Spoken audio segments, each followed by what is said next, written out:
evening, all. Ira Epstein, and I'm back. Got the camera fixed, so we're back with you. And it is Wednesday, September 29th, 2021. Getting on to 6:50 p.m. Central Time. Now, before I get any further, if you like these videos, and there's a number of you that do, thumbs up on YouTube helps our ratings. If you don't like them, and you do that, I'll bar you from watching. I'm kidding, of course, but I would appreciate you helping me with that. I work my butt off for you, so that's the key. So where are we on things? Well, tomorrow's the big House vote, right? Nancy Pelosi has said nothing goes to the House that she brings that doesn't pass. I believe her. The question is, what is she bringing to the House? I think she's going to be bringing the budget, but I don't think she's going to be bringing necessarily the debt ceiling because there seems to be the votes against it. Forget the infrastructure bill. There's so much division between the Democrats that if they bring that, they got to guarantee that the other bill, the $3.5 billion reconciliation, is going to happen. You've seen Joe Manchin come out. They are miles apart. He thinks it's weeks. I want to make this clear on the reconciliation. Forget where it ends up. Many weeks of negotiating on the best case scenario. So while President Biden is in hiding, you notice there's no press conferences, no telling us where things are at, not taking questions anymore. And I am not anti-Biden. If you write me about that, wrong. I am an American. I'm for whoever's my president. It's that simple. Another thing I've got to get off my chest. I get people that when the market's going down, I get enthusiastic if I'm bearish. When it's going up, I get enthusiastic if I'm bullish. I'm not always one way or the other. So that type of nonsense doesn't work, all right? I'm a pro. I've been around this a long time. Futures, it's just as easy to be short as it is long. You learn that early on in your career. It's very different in spiders and ETFs for one reason. People are taught in that it's wrong, W-R-O-N-G, to do anything but bet on the bull side. I get it. Play according to the game rules. So we're getting a little bit of a bounce tonight after monster breaks. September has done what it should do. Next year, we'll be talking at this time, actually a month earlier, about 4 weeks earlier, we'll be saying, you're entering September. It's a rough time for the markets. It is. October is known as a volatile time. It is. And then the Santa Claus rally comes in, and I have no reason to think it's not going to happen again this year. And until proven wrong, I'm still looking for Santa to bring the market to new highs. So you don't have to agree with me. You'll give me all the fundamentals why. I get it. Killer. It took the dollar index 7 to 8 months of the year to come alive the way that the analysts were saying that it would be the strong year for the dollar. It was a beat-up year on that trade for the first 7-8 months. Now it's come alive at the expense of all currencies. What a good time to go to Europe. 116 in the euro, the British pound 134. Come on. This is when you want to go. The crowds are gone. Go there, enjoy yourself. It's a wonderful place. Look at the energies. The energies are starting to crack a little bit. They're starting to lose the embedded readings, which means more of a correction can come in. Maybe the 155 area was enough in the 10-year note for the market to stall. But here is a stall. I want you to look at the 18-week moving average of closes. I know you're not going to remember this, but I do. Go back to here. That was the only other time you got over it recently. Under it. And that was in that September-October timeframe period. And from there, the market just picked up. Now, I am not saying the fundamentals are the same. I am not saying that they have to do the same thing. I am saying on a longer-term perspective, you've just pulled back to the support zone. Do we understand each other? When you take a look at a daily bar chart, that was a closing chart of closes only. Now we're looking at something different. Is there a trend here? The answer is no. You have a classic higher high, lower low. You're getting a bounce off the low. That's all that it is. When you look at the 18-day moving average of closes, I call that the line in the sand. It's often the zone, if you go back and you do your homework, that a market latches onto until you get a vertical move to the upside or downside away from it. If it gives ground, which it has been, the market's been in a bear phase since the beginning of September. Look at this. Each break prior to then was holding. I pointed out to you that the psychology of it was that if this market was good right here, that what would happen is it would come back. And why not? When we were studying the chart, and we'll come back to it right here, that was the pattern it had done. And I said, if it doesn't, watch out because the market's changed its character. And the important thing is to recognize that. Now, right here is where I think most traders lost some money. Why? Because if they bought here, they were looking for that pop, and when you got under that low, right there is when the game changed. I'm one of them that told my clients to be buyers here, and we lost if they followed my recommendation right there. The market went down to the 100-day average, and I started saying that's the logical spot for it to find support. Most analysts will come out with these crazy rules, but this one is one that traders do look at, and it's that the first challenge of a 100-day average of closes often gets bought. The market started picking itself up. You can't get away from that. Then the market ran into the resistance again at the 18-day average, started its slip back. This is yesterday, September 28th, and this is where you're at fighting right now. Here's what bothers me. The second challenge of the 100-day average doesn't always work that way. This is the high percentage play. This is not the high percentage play if it gets back down there.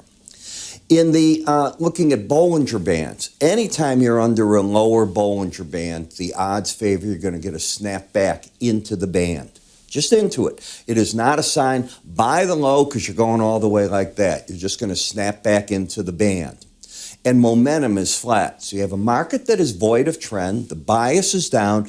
Momentum has sort of flattened itself out. In the NASDAQ, the story's not a lot different, but you are oversold. You have not begun that flattening out. If the market wants to try another level to the downside, the big support awaits this market at the 100-day average of closes. As for the upside, there is no upside yet. You're still under that the 18-day average. No, there's no upside. There's also no real trend. If you're like I am, a chartist, the downtrend's lower highs, lower lows. You don't have that. You have plenty of bias to the downside. When we look at the Dow, it's the same thing. The market's fighting, and there's something bearish that could, with a C, happen. You're very close to where the 18-day average could get underneath the 100. If that happens, it's a bearish crossover, and it could mean you're coming back into this level again. So something to keep your eye on. Where do you think the resistance on the chart is? Question 101. Answer? The combination right there. The Russell 2000, you've gone from literally the lower Bollinger Band and under for the first time in a while, and you've done this in the past, the 200-day average, and you snapped right back as you should. So the market is saying that on a yearly basis, because the 200-day average, that's pretty much the year average, it doesn't want to stay under there. It's also not saying it's going to run to the upside. It's fighting its battle. But here, you had a bearish crossover. I want you to look at the 18-day average to the 100. You're already starting to probe the lower sides. You're stalling out at that average. Wouldn't surprise me if you want to probe some more. In the VIX, the market, I think, got sold by the pros as calls right up here yesterday. They're looking for these moving averages. What I like on this, if you're a bull on the VIX, which is bearish on the market, you might be ready to see a bullish crossover where the 18-day average, which it just did, got over the 200. Now, that's not a bullish sign for the stock market. It's bullish for the VIX. We'll see what happens there. Then we get to the bonds. This is locked in on the Bollinger Band. This is why I teach you here. It is one thing to take off shorts against the first hit of a Bollinger Band. It is a whole different world to buy it thinking you're going to rally. Where you're wrong. It just locks in.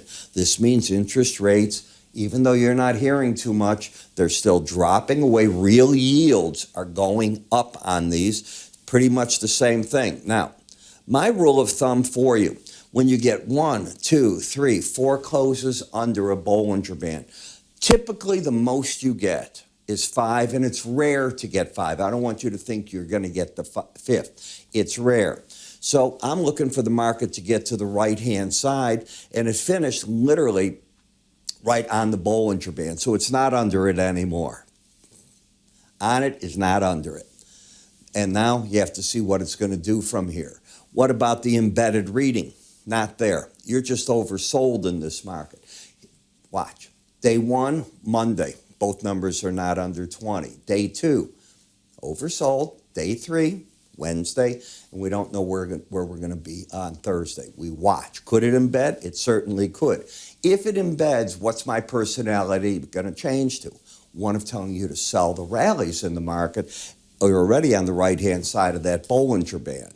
Dollar index, I would never, ever, it's 7 o'clock. That's why the quote just came in. I would never tell you to buy over and upper Bollinger Band, but this is a bull market. On pullbacks, hard ones, I think the pros are going to be a buyer in it. And in the euro, 40% of the dollar index is made up of this. That means this is bearish, and that's just what you have going on. The British pound, come on, you're calling in the army to deliver petrol to the service stations? Big bear trend. They got a lot to work out there right now. Bitcoin. I'm not seeing the inflation push here. Market's leaning down on the 100-day average in a bear trend that is very oversold. Not even trying to lock in the bearishness there just yet. Then we get to the energies. And on the energies, you get these moves like this, and the analysts will come out and they're going to tell you when this is going on, it's a promise from me. It's going to tell you that the market, it's going to go to the moon. We're going to $100. And you, unfortunately, you being the general public, buy the market because how could these analysts be wrong? And all of a sudden, you start in on these bigger corrections. Just be careful of that.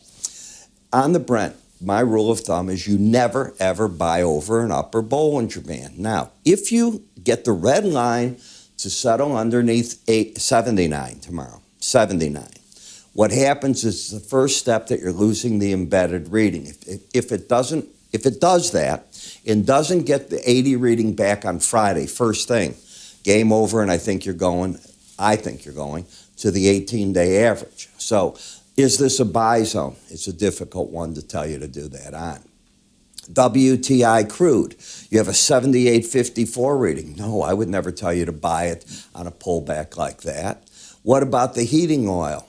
This I would tell you to buy. Why not? Winter's coming, my friend, the cold, and that's going to be fine on pullback, so I'm still liking it. But you did make a higher high, didn't you, than yesterday? Let's just see.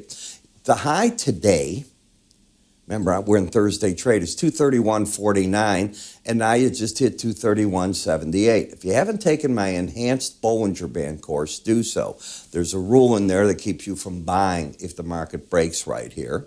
And in nat gas, the market got over that upper Bollinger Band. You go look 48 hours ago, the stories that you were reading on nat gas. It was going to go. It's going to be over 6. It's just going to keep running. Well, you've just fallen 70 cents. That'll break you. Be patient. Let the markets come to you. And do me a favor. Don't listen to TV news. The announcers there do two things. Number one, the news they have is old. They're not analysts telling you where it's going to go. And number 3, it's mass psychology, and that becomes the problem. They're on there because they're good. People like them. They give you the reason to keep coming back every day. Learn to be a chartist. Also, learn information from the pros. And the pros don't give their information typically to those guys. They're keeping it for their clientele. There's a logic for it. You then release it after the clients have got it, and by the time the news media gets it, it's different. You're going to get quarterly grain reports tomorrow. You've got a series of big, important reports. Next week, you have the monster in the room again. What is that monster? The monster in the room is going to be jobs data. Will that give the Fed the go-ahead to begin the tapering in November or delay it one more time? We covered that and everything else daily. And I'm not talking a report. You pick the areas you want, and we're doing it throughout the day because the market's changing throughout the day. How do you get your free copy? Go to our website, sign up for it. You can always do the Unforgiven. Call my staff because they'll talk to you. I laugh about it, but it's true. You have a great evening. I'm Ira Epstein.